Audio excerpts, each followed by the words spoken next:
Well,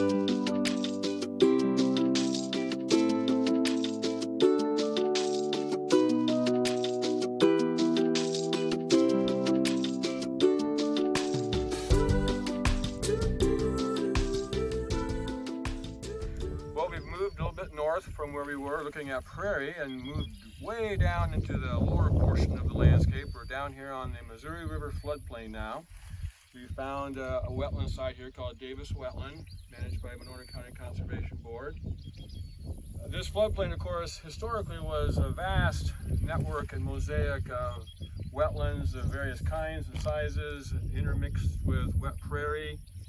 It's kind of interesting. You can go from the tops of those left bluffs over there.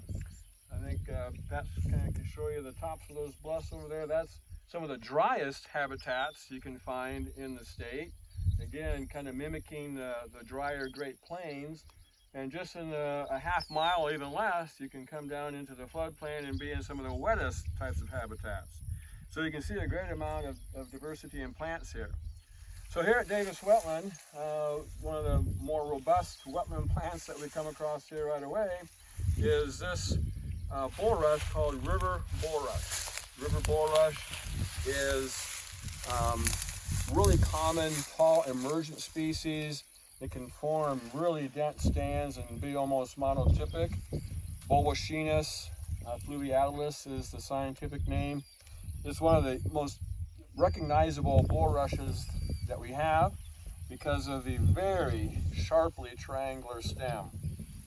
These corners on the stem of the river bulrush are almost sharp enough to cut you if you're not careful. When I broke this off, I was very careful not to get cut. Again, it's a really robust, dense species. There's a lot of what I would call probably deep emergent marshes across the state that have a lot of river bulrush. This is a wetland plant that we first saw out at Doolittle Prairie. So a real common wetland species. This is water smartweed. Persicaria amphibium is the scientific name now. Still not in flower here, but when it does flower, it'll have a short little raceme of flowers at the top here, kind of purplish in color. Water smartweed, another pretty common wetland plant. All right, here is a sedge that occurs down here associated with the wetlands. This would be a species that would be probably historically really common in sedge meadows down here on the floodplain. Here we have the female flowers, the Perigynia, all lined up here in a tight spike. All of these are the Perigynia now forming fruits inside of them. The female flower that's inside the Perigynia. Perigynia again is this sac-like structure that surrounds the female flower and is really characteristic of sedges. This is a species of sedge that is recognizable because the flowers, the female flowers, are in separate inflorescences, these that are lower down on the plant, and the male flowers pretty much all gone now, but the male flowers were up here at the very top in separate spikes. This is Carex leviconica.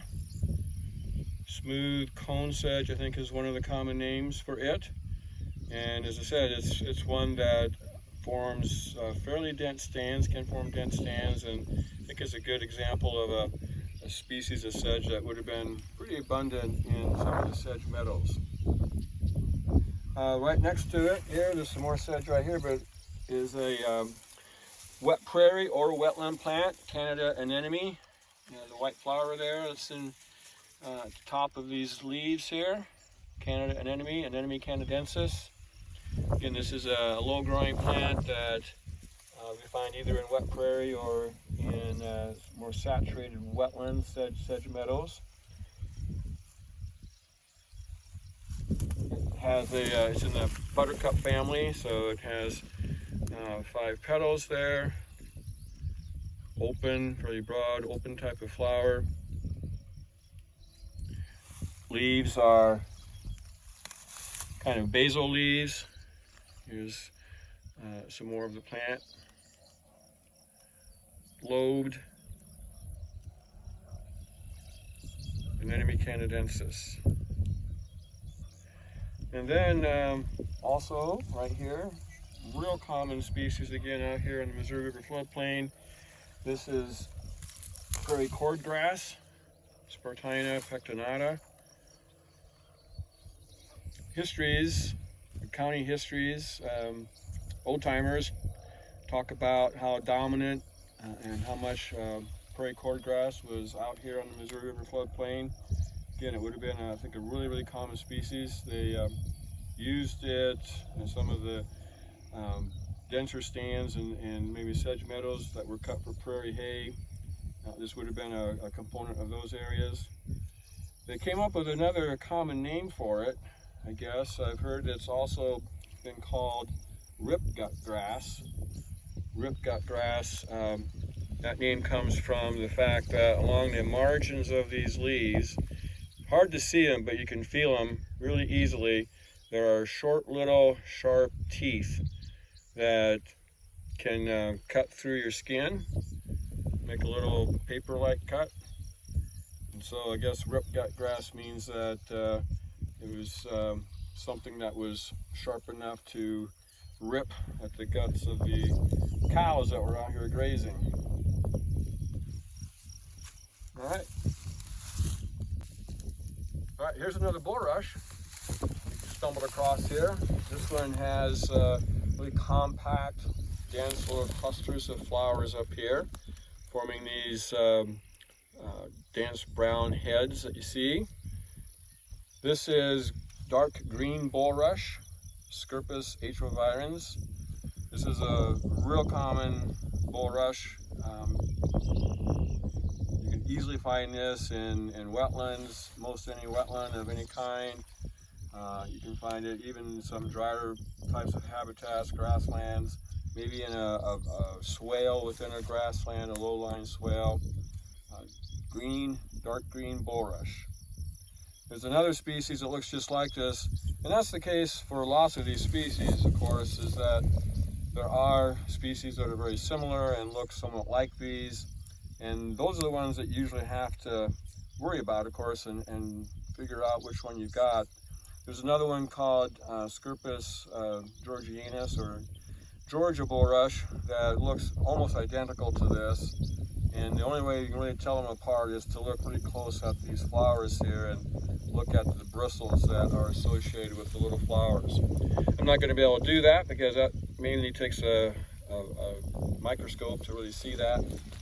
But again, just based on my experience and the fact that dark green bulrush, Scirpus atrovirens, is much, much more common, that's what this is most likely to be. Then also right here is one of the milkweeds that we can find in wetlands, swamp milkweed. Just starting to form flowers, flower buds here forming and beginning to take on some color.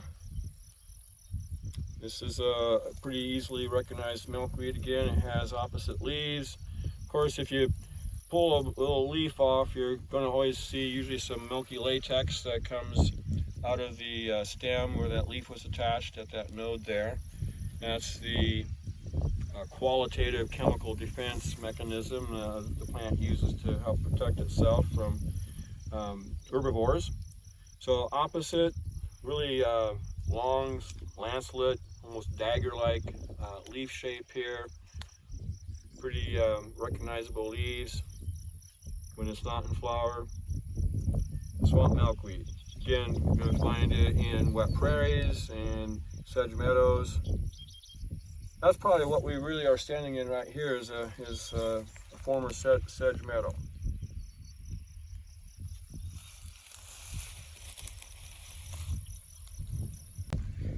All right, I got several plants here we're going to take a look at, still in the same sedge meadow wetland. Here first is winged loosestrife, Lythrum. So it's named for the wing part of it is for the little wing-like structures that move down or are attached to the stem right below the leaves. Here's a typical leaf. attached by its base, so a sessile leaf. And again, it's something you probably really need a hand lens to see clearly, but little wing-like structures that run up and down the stem right below the leaves. Here are the flowers up here. Has a spike here, lots of flowers that are attached to a central axis.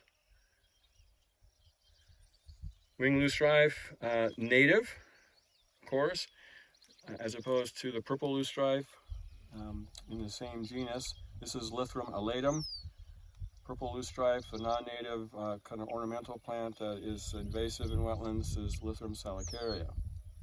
This is a good one. You like to see this out here. Again, it's a plant of sedge meadows and maybe the margins of some shallow marshes. All right, then the other one I have in my hand here is an aster that, again, recognizable here in vegetative form. It's going to have white flowers later in the season. This is lance-leafed aster, Symphylltrichum lanceolatum. Again, another species of wet prairies, sedge meadows, wetlands that are saturated and not necessarily flooded very much. I recognize again by just the shape of these long, narrow, somewhat lance-shaped leaves, hence the name lance-leafed aster. And then right below us here, another sedge, lots of it out here all around us. This is, here's the top of one here. Pull it up here. Based on, again, the look of the spikes up here, the fact that there's some branching going on in some of these clusters of spikes, several branches with spikes on them. And again, kind of just the gestalt look of it. Looks like this is Carex vulpinoidea or fox sedge.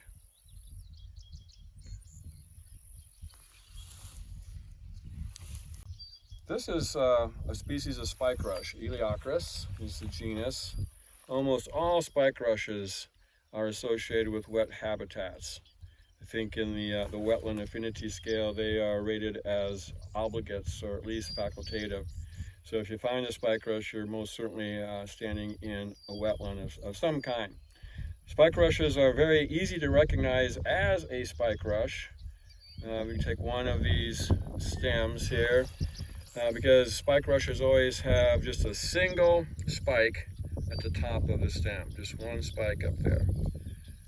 Whereas most other plants in the sedge family, the Cyperaceae, have multiple spikes.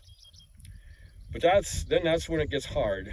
Eleochris or spike rushes really need to be looked at underneath a dissecting scope. I almost always collect these and take them with me and look at them underneath a scope, because there's a number of very small details to pay attention to. The kind of scales and the size of the scales that surround the florets at the base of this spike is one of the characteristics we want to take a look at. So I can't say for sure which species this is without looking at it more closely. Then also right here in front of us is another plant that is seen in wet soils. Certainly it's a little more of a ruderal or somewhat weedy species. You can find it in a little bit drier soil, but it does become pretty abundant in soils that are saturated, like the sedge meadow here. This is dogbane or Indian hemp, a couple of the common names. Apocynum is the genus. And in Iowa, we have three of these species, three species in Apocynum, or Apocynum. It could be pronounced that way as well. They all have yellow flowers. They're related to the milkweeds. I pulled a couple leaves off here, and you can see milk again coming out of the stem, just like a milkweed. So the same kind of chemical defense that the milkweeds have. In fact, they're usually put into the same family, or at least now are in the same family. This one is based on the leaves here and the attachment of the leaves to the stem. It looks like they're pretty much sessile, or if there is a petiole there, a leaf stem, it's very short. That would say that this is Apocynum sibiricum. other one that would have a little bit longer petioles, and so the base of the leaf would have some space between it and the stem, would be Apocynon cannabinum. Some authors now have actually placed both of those species into the same species. So I think Flora of Nebraska has decided that they represent, both of those forms represent the same species. It's just some individual variation, which makes it easier. Go from 2 species to 1.